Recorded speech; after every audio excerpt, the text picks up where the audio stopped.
എനിക്ക് തോന്നുന്നത് നിങ്ങളെ സംബന്ധിച്ചിടത്തോളം ഈ ഇദ്ദേഹം വന്നതോടെ കേസിന്റെ ഗതി പൂർണ്ണമായിട്ട് മാറി അല്ലേ? 5 കൊല്ലം കേസ് കുറച്ചില്ലേ? അത് കഴിഞ്ഞല്ലേ കോടതി വിധി വന്നത്? 14 പേർക്ക് ശിക്ഷ കിട്ടി, 2 പേര് രക്ഷപ്പെട്ടു പോയി അല്ലേ? ഇപ്പോ യഥാർത്ഥത്തിൽ ഹൈക്കോടതിയിൽ കേസ് കിടക്കുന്നു. അപ്പൊ ഇതിനകത്ത് നിങ്ങളെ ഏറ്റവും സഹായിച്ച മറ്റുള്ള ആരാണ് ഈ കേസ് നടത്താൻ വേണ്ടി? മാർസൻ ചേട്ടനുണ്ട്. അതുപോലെ തന്നെ നമ്മുടെ വക്കീലാന്ന് പറഞ്ഞ നമ്മുടെ വക്കീൽ തന്നെ നമ്മളെ ഒരുപാട് സഹായിച്ചിട്ടുണ്ട്. ഭക്ഷണത്തിനാണേലും ഒരുപാട് കാര്യങ്ങൾക്ക്. നമ്മുടെ സാറിന് ഫീസൊന്നും കൊടുത്തിട്ടില്ല, അതിൽ ഞങ്ങൾക്ക് വിഷമമുണ്ട്. സാറിന് ഫീസിന്റെ ആവശ്യമൊന്നുമില്ല, അത് സത്യമാണ്. അതില് ഞങ്ങൾക്ക് വിഷമമൊക്കെ ഉണ്ട്. ഇങ്ങനെയുള്ള ആൾക്കാർ വളരെ കുറവാട്ടോ, അതുകൊണ്ട് താങ്കൾ മനസ്സിലാക്കണം. ഞാൻ നിസ്സാരമായിട്ട് അങ്ങ് പറഞ്ഞെങ്കിൽ പോലും ഈ ജോലിയിൽ ഏർപ്പെട്ടിരിക്കുന്ന ആളുകൾ പ്രഥമ പരിഗണന കൊടുക്കുന്ന കാര്യം ഫീസ് തന്നെയാണ്. മിക്കവാറും നമ്മൾ കണ്ടിട്ടുള്ള പരിചയപ്പെട്ടുള്ള മിക്ക ആൾക്കാരും അങ്ങനെയാണ്. അപൂർവം ഇദ്ദേഹത്തെ പോലെ ചില ആളുകളുണ്ട് എന്നുള്ളത് നമ്മൾ നിഷേധിക്കുന്നില്ല. അതൊരു ഭാഗ്യമാണ്, നിങ്ങൾക്ക് കിട്ടിയൊരു ഭാഗ്യമാണ്.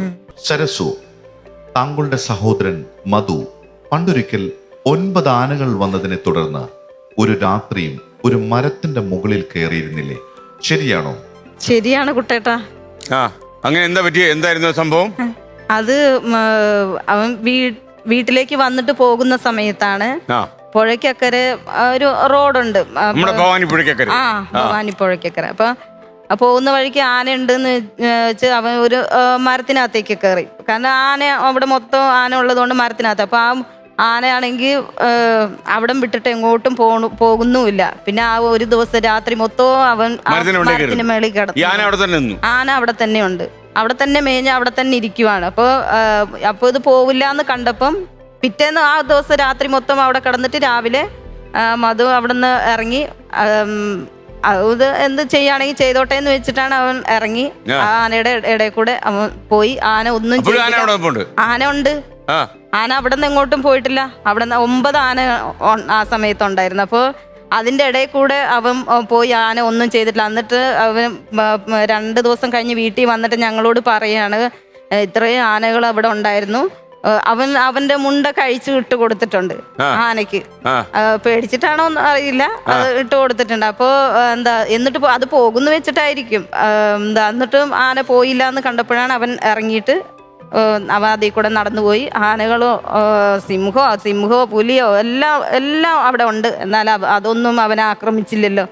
വന്യമൃഗങ്ങളൊന്നും അതിന് പ്രശ്നമല്ല, മനുഷ്യരാണ് അവസാനം പ്രശ്നമായത്. അതെ അല്ലേ? അതെ. കൊറോണ കാലത്താണ് ഈ കൂറുമാറ്റം ഏറ്റവും കൂടുതൽ നടന്നത്.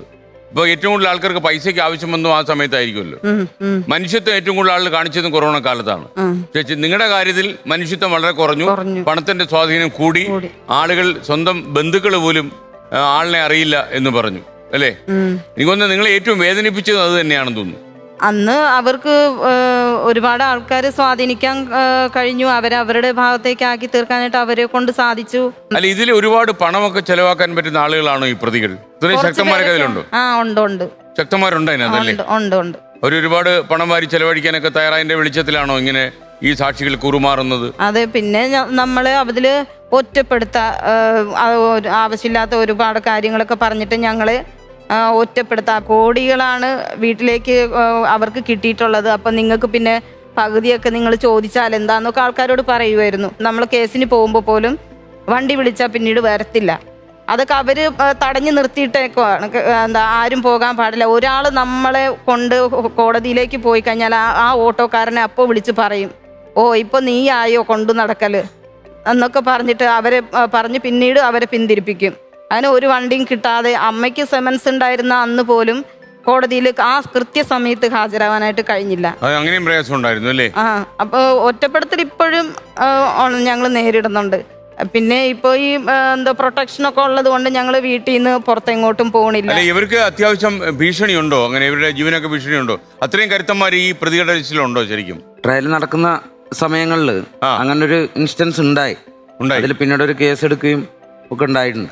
ഈ മാസൻ ചേട്ടന് ആയിരിക്കും അത് കുറച്ചുകൂടെ കാര്യമായിട്ട് പറയാൻ പറ്റുന്നല്ലേ, ഭീഷണികളും ഒക്കെ പറയാൻ പറ്റുന്നത്? ഭീഷണിയുണ്ട് ഇവർക്ക്. അത് പ്രത്യേകിച്ചും വല്യമ്മ മധുവിന് അവസാന ചവിട്ടി ഓടുന്ന മുക്കാലി ജംഗ്ഷനിലെ പണ്ണാരക്കുറ്റി അതവിടെ ഉള്ളതുകൊണ്ട് അവിടെ ഇറങ്ങില്ല. അവിടെ ഇറങ്ങിയാൽ തന്നെ അങ്ങനെ വളരെ അപൂർവമായിട്ട് ഞാൻ ഏകദേശം കേസ് തുടങ്ങി അന്ന് മുതൽ ഏകദേശം 1 വർഷക്കാലത്തിൽ ഇവരോടൊപ്പം അവിടെ താമസിച്ചാണ് കേസിന് പോകുന്നത്. ദിവസം ഇവരോടൊപ്പം കോടതിപ്പെട്ട് വരുവാണ്.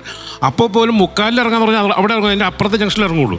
അപ്പോൾ അതിന് പല പ്രശ്നങ്ങളും. ഒന്നാം മുക്കാലിലെ കടക്കാർ, ഈ പ്രതികളെല്ലാവരും തന്നെ മുക്കാലിലെ കടക്കാരും മറ്റു ഓട്ടോ ഡ്രൈവർമാരുമാണ്.